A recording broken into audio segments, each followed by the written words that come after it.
बड़ी खबर लेकर आए हैं, वो शायद भारतीय फैंस के लिए इस वक्त अच्छी नहीं है। अभी अभी अब से तकरीबन 10 मिनट पहले भारत को एक और झटका लग गया। सूर्य कुमार यादव को नेट में गेंद लग गया। वो थ्रो डाउन ले रहे थे, और थ्रो डाउन लेते हुए एक गेंद उनकी रिस्ट पर लगा। उसके बाद ये तस्वीरें देखिए आपकी स्क्रीन पर, वो बाहर आ गए। बाहर आकर कोचेस, सारे सपोर्ट स्टाफ जाहिर तौर पर पैनिक कर जाते हैं। पैनिक हुआ, उन्होंने आइस पैक लगा लिया है। अब आइस पैक का ट्रीटमेंट जो है पिछले 10-15 मिनट से चल रही है, और ये मुझे लगता है राहुल, भारत के लिए एक बड़ा झटका है, क्योंकि आप भी कह रहे थे, सनी भाई ने भी कहा, मदन जी, हरभजन सिंह, कि सूर्य कुमार यादव के 11 में खेलने के इम्कान है। यहां तो उनको भी चोट लग गई। देखिए, जब हम ब्रेक पे थे तो जैसे ही हमने ब्रेक ली तो मैं उस तरफ गया, क्योंकि बहुत दूर नहीं है यहाँ से, करीब 50 मीटर की दूरी है जहाँ पर नेट्स चल रहे हैं। और वहां देखा कि सूर्य कुमार यादव, रघु थ्रो डाउन्स दे रहे थे और उनकी दाहिनी रिस्ट पे वो चोट लगी, और उसके बाद उन्होंने नेट्स नहीं करे। उन्होंने एक स्ट्रैप बांध दिया उनका, और अभी अभी थोड़ी देर पहले वो और मोहम्मद सिराज जो हैं वो नेट्स खत्म करके अपने जा चुके। उनसे पूछा कि आप ठीक हैं, तो उन्होंने बस स्माइल किया अपने अंदाज में। और इस वक्त जैसे आपने कहा, और थोड़ी देर पहले ईशान किशन जब बैटिंग कर रहे थे, उनको सर के पीछे मधुमक्खी ने काट लिया, और उन्होंने भी उसी वक्त अपने नेट्स छोड़ दिए।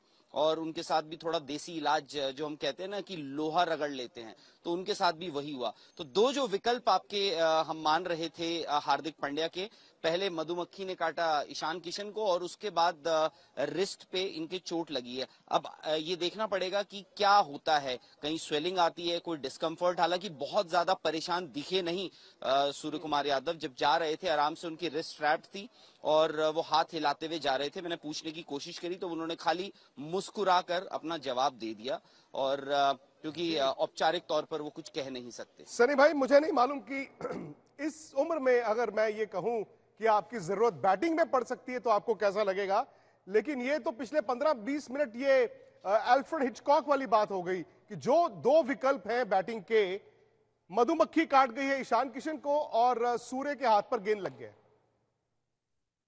देखिए, मधुमक्खी के बारे में आप कुछ नहीं कर सकते, क्योंकि वो तो एक जैसे कि नेचुरल बनती है, आपको पता भी नहीं चलता कहाँ से मधुमक्खी आके आपको काट सकती है।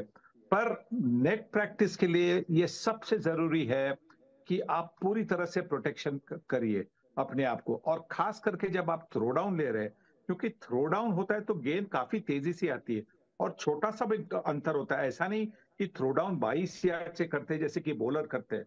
तो उनके खिलाफ आपको और ज्यादा प्रोटेक्शन होना चाहिए। मुझे पता नहीं कि बाएं हाथ या दाएं हाथ को गेंद लगी, पर जो भी हो आपको उसका प्रोटेक्शन लेना जरूरी है। राइट हैंड में लगी है सनी भाई, राइट हैंड में लगी है, राइट हैंड में लगी है। मैंने मेरे आखिरी 4-5 साल, मदन जी भी जानते हैं, 4-5 साल मैंने नेट प्रैक्टिस कभी नहीं की, क्योंकि भारतीय मैदानों में नेट पिचेस बहुत कम ऐसी होती है कि जो अच्छी होती है।